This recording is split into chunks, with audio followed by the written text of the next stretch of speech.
être, je viens partager avec vous un petit témoignage et ma prière est que vous soyez édifiés et que le Seigneur vous visite.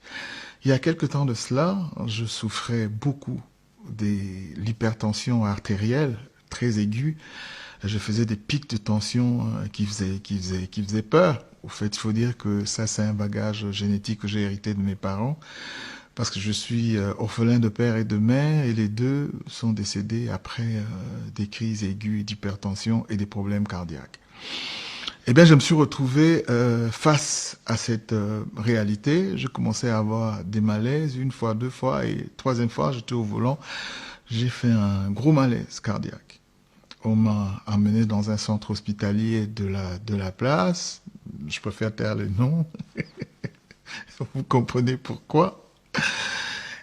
Et on m'a admis, et après tous les examens, ECG, radio du thorax, scanner, échographie, je sais pas moi, du cœur, tout ce que vous savez, les médecins, ils ont des termes qu'on ne comprend pas. Bah, d'ailleurs, on n'a même pas besoin de comprendre. Et le diagnostic est tombé et c'était grave.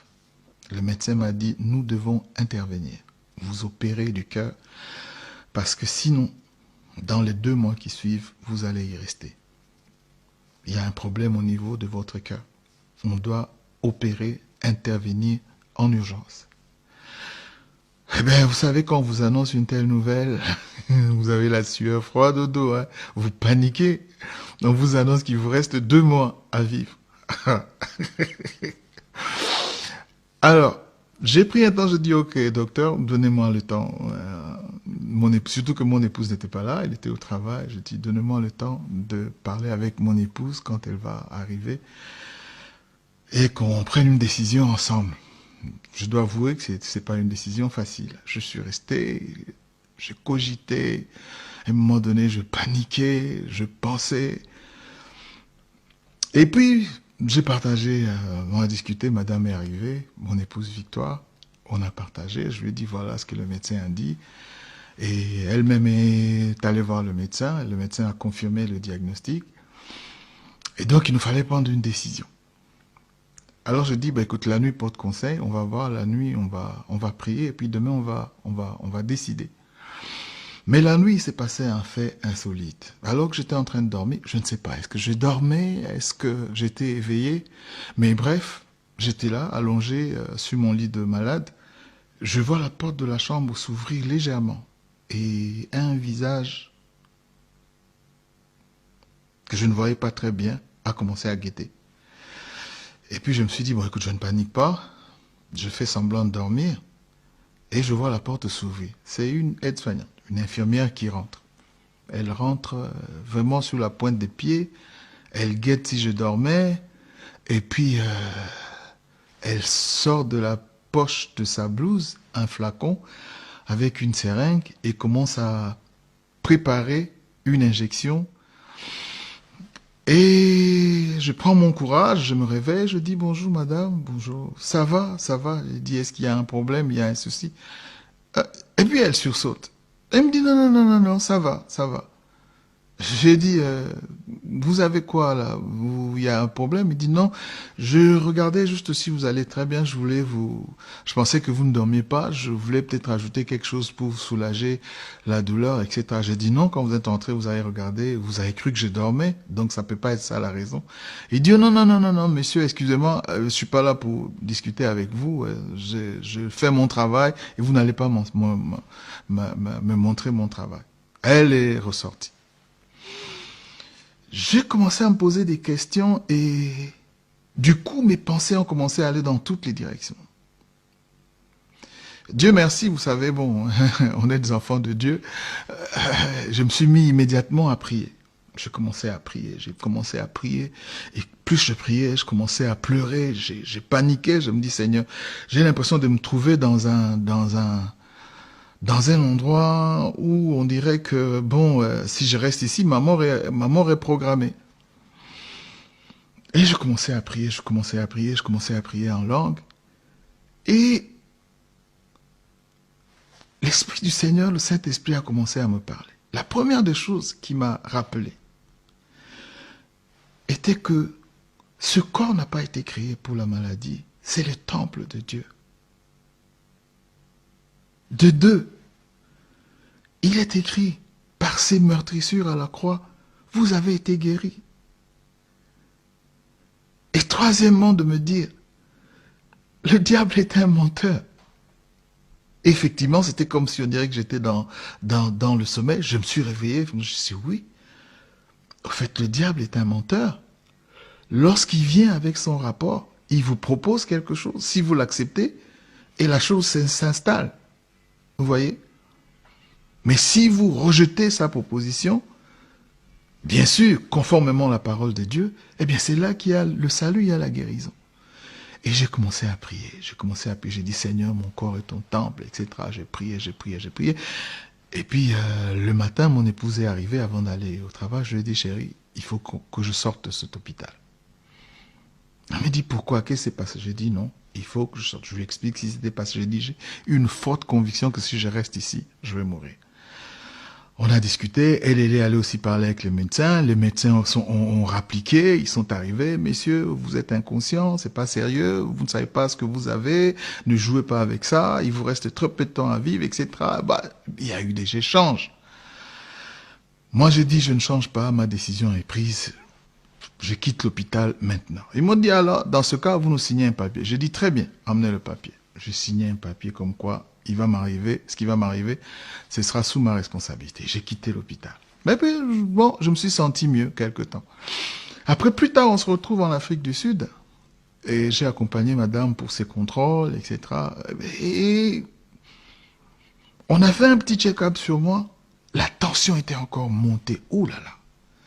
C'est des pics de tension parfois de 21, 14, 21, 15.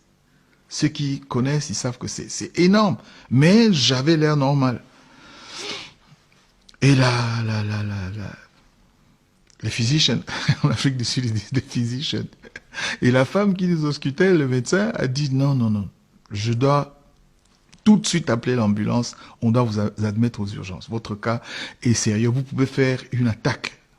Et eux, ils appellent là-bas, ils disent you can have a stroke. Tu peux avoir une attaque. Et j'ai dit non. Ils disent, on vous emmène aux urgences. On m'a amené effectivement aux urgences. Et quand j'arrive aux urgences, tout le monde a paniqué.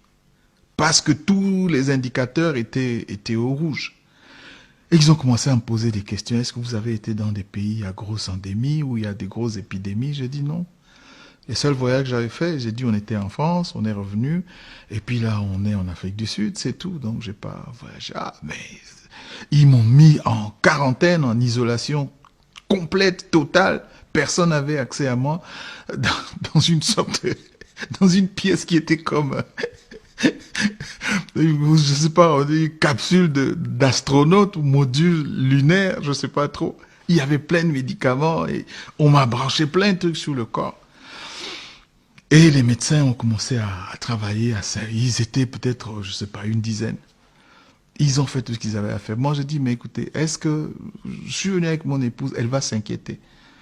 Est-ce qu'elle peut venir au moins avec moi? Et ils ont dit, non, vous êtes en quarantaine, personne ne peut rentrer ici. Oula, ça commençait à bien faire.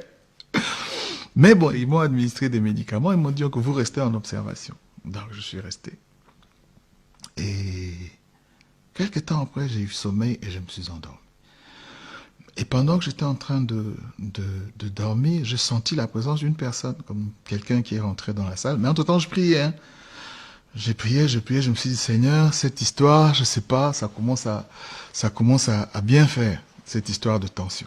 Mais je priais, j'ai répété pratiquement les mêmes paroles, les mêmes prières que Seigneur, par tes maîtres sur la croix, nous avons été guéris, etc.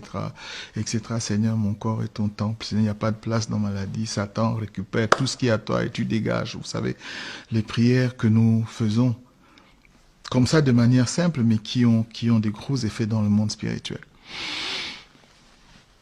Et puis la personne est rentrée, s'est assise à côté de moi et m'a touché la main. Ah, je me suis dit, c'est qu'ils ont laissé entrer mon épouse, parce que sa main était très douce, comme la main de mon épouse.